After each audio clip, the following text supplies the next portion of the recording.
와중에도 예배하기 위해 교회를 찾아주셔서 감사합니다.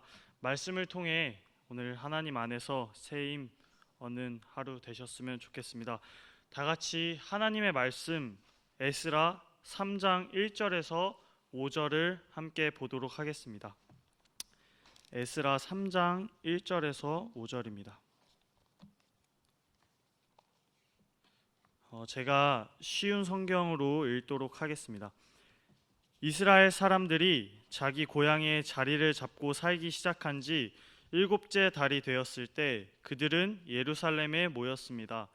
요사닥의 아들 예수아와 그의 동료 제사장들과 스알디엘의 아들 스룹바벨이 모여서 하나님의 제단을 쌓기 시작했습니다. 그 제단은 모세의 율법에 적혀 있는 대로 태워드리는 제물인 번제물을 바치는 제단입니다. 그들은 주변에 사는 다른 나라 백성들을 두려워했지만 제단을 다시 쌓는 일을 게을리하지 않았습니다. 그리고 아침 저녁으로 그 위에 여호와께 번제물을 바쳤습니다. 그런 뒤에 율법에 적혀 있는 대로 초막절을 지켰습니다. 그들은 절기 기간 동안 날마다 정한 수대로 희생 제물을 바쳤는데 초막절이 끝난 뒤에도 그들은 번제물과 달의 첫날에 드리는 초하루 제물과 여호와께서 명령하신 온갖 절기의 제물을 바쳤습니다. 그리고 여호와께 기쁘게 드리는 예물도 바쳤습니다. 이스라엘 백성들은 하나님의 인도로 바벨론의 포로로 잡혀간 지 70년 만에 해방되어 새로운 꿈을 안고 그들의 고향 예루살렘으로 돌아왔지만 그들은 그들을 적대시하는 모든 이방 족속들, 이미 그들의 옛 땅을 차지하고 있었던 새로운 주민들로부터 위협과 경계를 받았습니다. 그들은 그 땅을 둘러싸고 있던 적들에 의해서 마음을 짓누르는 커다란 두려움을 갖고 있었습니다. 그리고 결정적으로 그 땅에 돌아온 모든 꿈을 포기해 버려야 하는 위기 앞에 서 있었습니다. 오늘 본문의 3절은 당시 이스라엘 백성의 상태를 이렇게 표현하고 있습니다. 에스라 3장 3절입니다. 무리가 모든 나라 백성을 두려워하여 제단을 그 터에 세우고 그 위에서 아침 저녁으로 여호와께 번제를 드리며, 무리가 모든 나라 백성을 두려워했다고 합니다. 이제 그들이 어떻게 두려움을 이겨나갔을지 살펴보도록 하겠습니다. 저는 아직 크게 느끼고 생각하지는 않지만 오늘날의 대한민국을 살아가고 있는 우리에게도 적지 않은 두려움이 우리를 짓누르고 있다고 생각합니다. 전쟁의 아픔을 딛고 산업화, 정보화 시대를 지나가면서 경제적으로 성취한 모든 것들이 북한과의 전쟁으로 인해 한 번에 몰락할 수 있다는 두려움도 있고, 혹은 작년에 이 땅에 우리 손으로 선출한 대통령에 대한 모든 신뢰가 한꺼번에 무너져 내리는 안타까운 광경을 보면서 대한민국이라는 나라의 미래가 어떻게 될 것인가 하는지에 대한 두려움이 있을 것이라 생각됩니다. 하지만 이런 국가적인 차원의 넓은 범위의 두려움이 아니더라도 우리에겐 각자마다 두려움이 있습니다. 저도 지금 하나님의 말씀을 대언해야 한다는 두려움, 또 내가 언제 죽을 것인가에 대한 두려움, 아니면 당장 다음 달 생활비를 걱정해야 하는 두려움 등 크고 작은 이런 두려움을 극복하기 위해서, 이런 두려움을 넘어서기 위해서 오늘 이 시점에서 우리에게 회복되어야 할 3가지에 대해 나눠보고자 합니다. 우리에게 회복되어야 할 3가지는 무엇일까요? 첫째는 공동체의 회복입니다. 공동체의 회복. 두려움이 우리에게 엄습할 때 우리를 더 두렵게 하는 것은 이 두려움에 맞서야 하는 것이 나 혼자뿐이라고 느껴질 때입니다. 나 혼자뿐이다. 나 혼자. 이 짐을 짊어져야 한다는 생각은 우리를 참 힘들게 합니다. 그런데 사실 내 주변엔 나뿐만이 아니라 동일한 두려움을 겪고 있는 우리의 동료들과 동역자들이 있습니다. 그렇지만 보통 우리 모두는 연결되지 못하고 홀로 저마다 혼자 그 두려움에 맞서게 됩니다. 그런데 이스라엘 백성들은 어느 날 이런 상태에서 놀라우신 하나님의 역사를 통해서 함께 연결되어 공동체를 부활시킵니다. 오늘 본문 1절을 다시 읽겠습니다. 이스라엘 자손이 각자의 성읍에 살았더니 일곱째 달에 이르러 일제히 예루살렘에 모인지라. 이 1절에 중요한 단어가 두 개 있습니다. 일제히 그리고 모인지라. 일제히 예루살렘에 모인지라. 그들은 꿈을 안고 예루살렘에 돌아왔습니다. 그런데 꿈을 펼치기도 전에 그 꿈이 사라질 수 있는 위험을 만난 것입니다. 그러한 상황 앞에서 아니다, 여기서 끝낼 수는 없다, 우리 함께 이것을 고민하는 사람들이 모여보자 라는 마음으로 모이기 시작했습니다. 여기 1절에 일제히 모였다 기록된 일제히라는 단어는 본래 원문으로 읽어보면 한 사람처럼입니다. 한 사람처럼. 그 많은 사람들이 한 사람처럼 모인 것입니다. 아마 그때 그들은 그 당시 학개나 스가랴 같은 선지자들의 말씀을 듣고 깨우침을 얻고 모여왔을지도 모릅니다.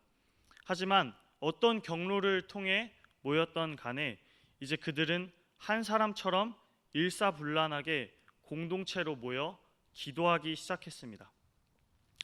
신약 성경의 기자들이 다시 오실 주님의 재림을 준비하면서 그 시대의 절망을 극복하기 위해서 호소했던 가장 중요한 메시지도 동일합니다. 그것은 모이기를 패하지 말라는 것이었습니다. 히브리서 10장 25절입니다. 모이기를 패하는 어떤 사람들의 습관과 같이 하지 말고 오직 권하여 그날이 가까움을 볼수록 더욱 그리하자. 예수님이 다시 오실 때가 가까울수록 더욱 모이기에 힘쓰라. 그런데 그 초대교회보다 훨씬 더 주님의 재림이 가까운 이 시대에 살고 있는 오늘의 우리는 우리 앞에 서 있는 두려움의 벽을 넘어서기 위해 함께 모이고 있습니까? 누가복음 제일 마지막 장에 보면 우리 주님이 승천하시기 직전에 예수님이 제자들에게 그들이 나아가서 일하기 전에, 새로운 시도를 하기 전에 그들이 먼저 해야 할 일이 있다고 말씀하셨습니다. 그것은 모여서 하나님 앞에 엎드리는 일이라고 말씀하셨습니다. 볼지어다 내가 내 아버지께서 약속하신 것을 너희에게 보내리니 너희는 위로부터 능력으로 입혀질 때까지 이 성에 머물라 하시니라. 누가복음 24장 49절 말씀입니다. 예수님께서는 제자들에게 우선 일단 모여라, 그리고 머물러라, 그리고 기도하라 라고 하셨습니다. 그리고 약속하신 성령의 능력으로 능력의 충만함을 입어야 한다. 그리고 나가서 뭔가를 시도하라 라고 말씀하셨습니다. 이러한 예수님의 말씀 앞에 초기 교회 제자들은 이렇게 응답했습니다. 사도행전 1장 14절로 15절 말씀입니다. 여자들과 예수의 어머니 마리아와 예수의 아우들과 더불어 마음을 같이하여 오로지 기도에 힘쓰더라. 모인 무리의 수가 약 120명이나 되더라. 그때에 베드로가 그 형제들 가운데 일어서서 이르되. 그들은 일단 모이기로 했습니다. 그리고 전적으로 기도에 힘쓰기로 했습니다. 그리고 다음 순간 어떤 일들이 일어나는지 우리들은 잘 알고 있습니다. 바로 성령 강림의 사건입니다. 그들은 갑자기 한순간 능력을 받고 벌떡 일어섭니다. 그리고 사도행전의 역사는 새롭게 펼쳐지게 됩니다. 이러한 초대교회의 역사를 기록하고 있는 사도행전을 읽게 되면 초대교회 그리스도인들이 성전뿐만 아니라 집에서도 모인 것을 알 수 있습니다. 그들은 성전에서만 모인 것이 아닙니다. 집에서도 모였습니다. 우리로 말하면 안식일은 교회에서 모이고 안식일이 아닌 다른 날은 다른 장소에서 혹은 집집마다 모여서 함께 기도하고 예배했던 것입니다. 저는 우리 교회가 소그룹을 계속해야 하는 이유도 이것이라 생각합니다. 일주일에 한 번 전체가 모이는 예배만으로는 부족한 그 무엇을 우리가 어떻게 하면 채울 수 있을까? 교회가 아닌 집에서도 하나님을 믿는 사람들이 함께 모여서 그들의 마음속에 있는 두려움을 털어내고 함께 기도하는 것. 그냥 안식일에 잠깐 모였다가 흩어지는 것이 아니라 정말 진솔하게 자기의 마음을 열고 함께 나누며 기도하는, 있는 곳에서 하늘의 기적을 경험하는 공동체, 이런 공동체가 새로움을 여는 것이라 생각됩니다. 우리 교회에도 그런 공동체가 참 많은데요. 그 중에서도 제가 속한 달란트 공동체가 학생 전도의 이후로 질적으로도 양적으로도 많이 성장했습니다. 그래서 앞으로 그 걸어갈 길을 위해 기도해 주시면 감사하겠습니다.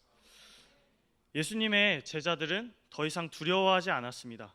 그들은 이제 담대한 복음의 증인으로 다시 태어날 수 있었습니다. 여러분, 무엇이 여러분들을 두렵게 하고 있습니까? 두려우시다면 먼저 공동체로 모이시길 바랍니다. 공동체에 속하시길 바랍니다. 하나님을 진정으로 사랑하는 사람들, 그들과 함께 손을 잡고 무릎을 꿇어보시기 바랍니다. 두려움이 사라질 것입니다. 그리고 새로운 역사가 시작될 것입니다. 자, 우리가 이제 두려움을 넘어서기 위하여 두 번째로 해야 할 일이 있습니다. 그것은 바로 예배의 회복입니다. 첫 번째는 공동체의 회복이고 두 번째는 예배를 회복하는 것입니다. 이스라엘 백성들이 두려움을 극복하고자 예루살렘에 함께 모인 후에 그들이 한 일이 무엇이었는지 아십니까? 에스라 3장 2절과 3절을 읽도록 하겠습니다.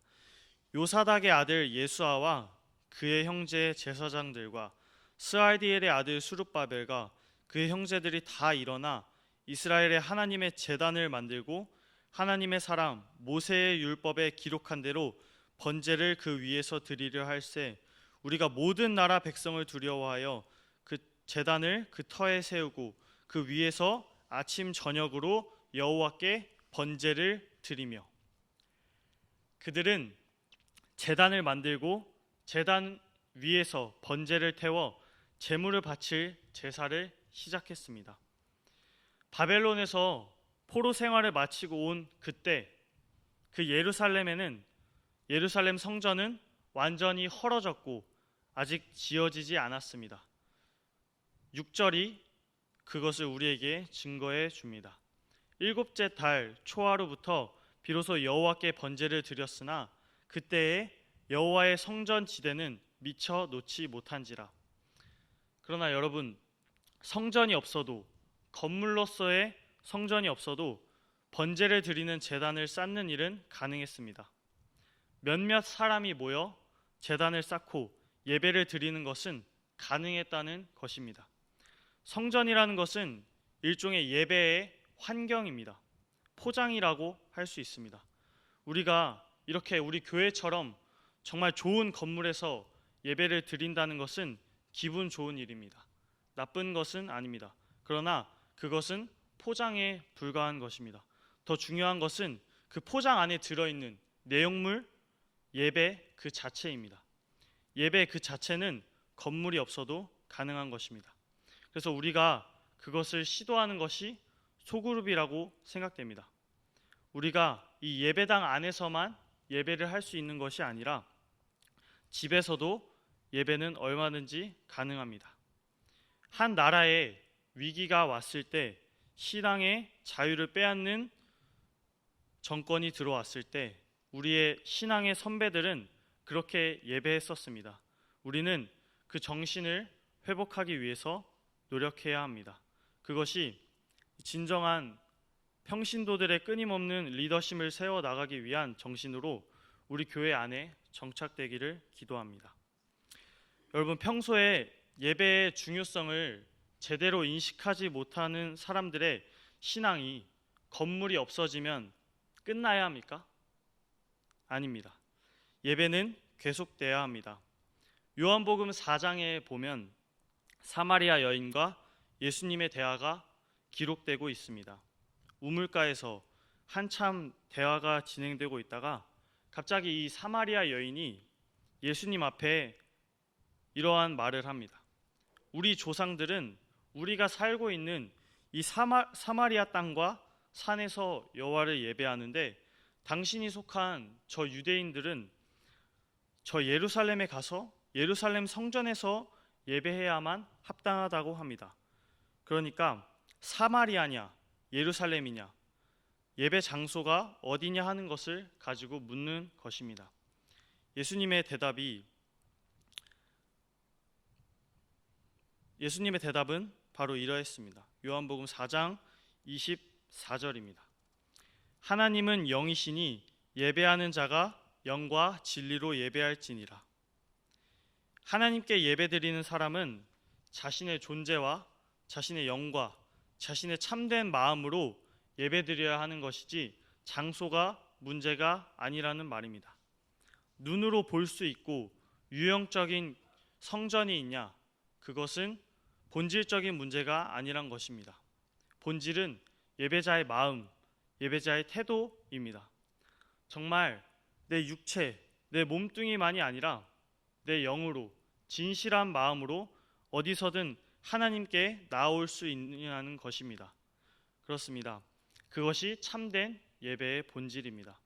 이러한 참된 예배가 성전, 이 교회 안에서뿐만 아니라 우리들의 가정에서도 또 기숙사에서도 회사에서도 가능하다고 생각합니다. 저도 그리고 우리 성도님들도 그 참된 예배를 경험하셨으면 좋겠습니다. 거기서 참된 예배를 배우기 시작할 때 몇 사람이 집에서 드리는 그 예배를 통해서도 성령이 역사하시고 하나님이 내게 은혜를 주실 수 있습니다. 진정한 예배가 우리 안에서 회복될 수 있다면 그 예배만 회복되면 인생의 모든 두려움이 떠나갈 것입니다. 그리고 여러분은 하나님이 나와 더불어 어디서나 함께하는 놀라운 경험을 하게 될 것입니다. 그러니 여러분, 두려움이 내게 다가오거든 그 두려움에 집중하지 마시고 하나님께 집중하시길 바랍니다. 하나님 앞에 엎드리시길 바랍니다. 그리고 그 하나님을 사랑하는 사람들과 함께 손잡고 예배를 드리시길 바랍니다. 내 안에서 그리고 우리 안에서 예배가 회복되는 순간 모든 두려움은 사라지게 될 것입니다.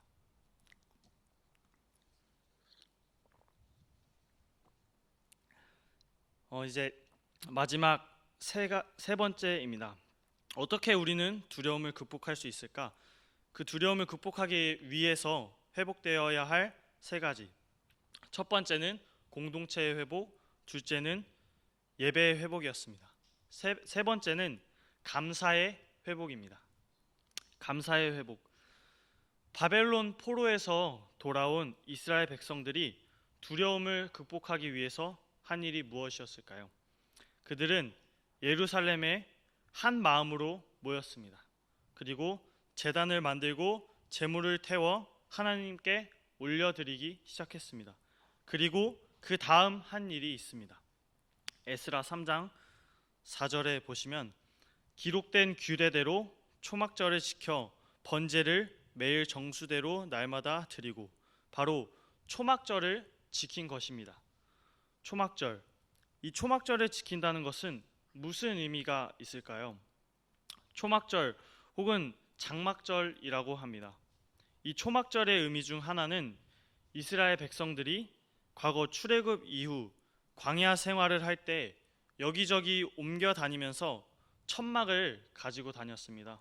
그래서 밤마다 잘만한 곳에 도착하면 장막을 치고 거기에서 하룻밤 혹은 며칠을 유숙하다가 다음 날 다시 장막을 걷고 또 이동했습니다. 이러한 고생 중에서도 하나님은 그 백성을 성실하게 인도하셨음을 기억하고 감사하는 절기입니다. 그게 바로 장막절 혹은 초막절이라고 부르는 것입니다. 지금도 10월에 이스라엘을 방문하게 된다면 초막절을 열심히 지키는 것을 볼 수 있다고 합니다. 초막절이 오면 호텔 옆에서도 천막 하나를 치고 집집마다 천막을 친다고 합니다.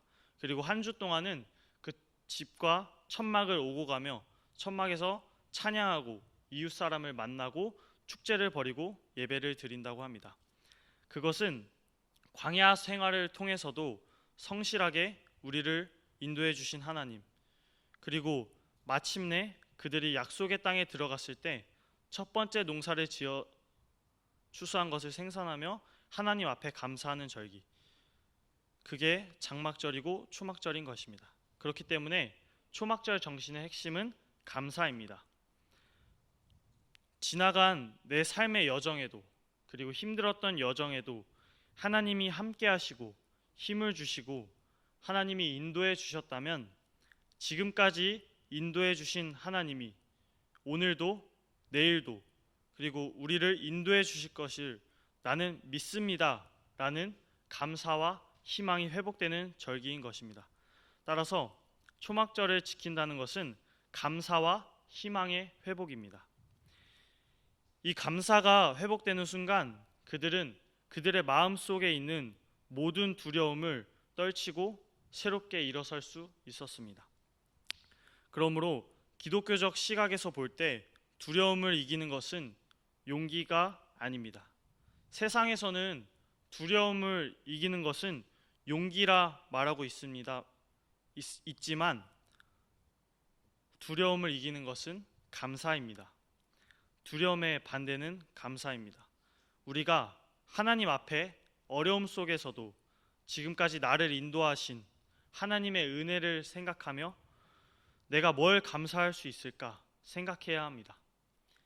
힘들지만, 아프지만 아직까지도 우리에겐 감사의 조건이 많이 있을 것입니다. 감사의 조건이 있다는 것은 하나님이 나를 인도하셨음을 확인하는 행동입니다. 지금까지 여기까지 인도하신 하나님, 그 하나님 앞에 감사할 수 있다면 내일을 향해서 우리는 감사하며 다시 절망과 좌절의 자리에서 일어설 수 있지 않겠습니까? 그렇습니다. 그렇기 때문에 감사는 두려움을 물리치고 새로운 우리 인생에 또 미래를 여는 중요한 사건인 것입니다. 감사 테라피라는 책에는 이러한 내용이 나오는데 우리에게 어떠한 것에도 감사할 수 있음을 알려주기 때문에 가져왔습니다. 한번 읽도록 하겠습니다. 난방비가 너무 많이 나왔다면 감사하십시오. 그것은 당신이 따뜻하게 살고 있다는 것을 말해줍니다. 당신이 많은 세금을 내야 한다면 감사하십시오. 당신에게 안정된 직장과 사업이 있다는 것이기 때문입니다. 당신의 몸무게가 늘어 옷이 맞지 않다면 감사하십시오. 당신은 먹을 것이 넉넉한 인생을 살아오신 것입니다. 아침에 울리는 자명종 소리가 귀찮게 들리거든 감사하십시오. 당신에게는 금보다 귀중한 하루의 시간이 기다리고 있기 때문입니다. 세탁할 옷이 집안 구석에 쌓여 있다면 감사하십시오. 당신은 적어도 갈아입을 옷의 여유가 있는 삶을 살고 있다는 증거입니다. 교회에서 내 뒷자리에 앉아있는 찬송 소리가 내 귀를 거슬리고 엉망으로 들리게 하거든 감사하십시오. 당신의 청각이 정상임을 의미하는 것입니다. 이렇듯 우리가 어떠한 것에도 감사할 수 있음을 알 수 있습니다. 사랑하는 성도님들, 오늘 두려움이 저를 힘들게 하고 있고 또 여러분들을 힘들게 하고 있습니다. 그렇다면 주님께 나아오시기 바랍니다. 주님을 사랑하는 백성들과 함께 어느 곳에서든지 예배를 시작하기 바랍니다. 그리고 지금까지 내 인생 속에 주어졌던 그 모든 은혜를 헤아리면서 감사하시길 바랍니다. 그때 우리 안에 이런 음성이 들렸으면 좋겠습니다. 나의 안에 거하라. 나는 내 하나님이니 모든 환난 가운데 너를 지키는 자라. 두려워하지 말라. 내가 널 도와주리니 놀라지 말라. 내 손 잡아주리라. 이 가사 속에서 도와주겠다고 약속하신 분은 누구십니까? 2000년 전 이스라엘 백성들이 로마의 지배 아래서 그들의 모든 꿈을 빼앗기고 미래를 잃어버리고 있었을 때 온 땅의 인류를 위해서 구세주의 탄생을 예언하던 천사는 이렇게 말합니다. 보라, 처녀가 잉태하여 아들을 낳을 것이요 그의 이름은 임마누엘이라 하리라 하셨으니 이를 번역한즉 하나님이 우리와 함께 계시다 함이라. 이 두려움 속에 우리와 함께하기 위해서 찾아오신 예수님을 붙드는 순간, 그분의 임재를 경험하는 순간 우리는 두려움을 넘어서게 될 것입니다.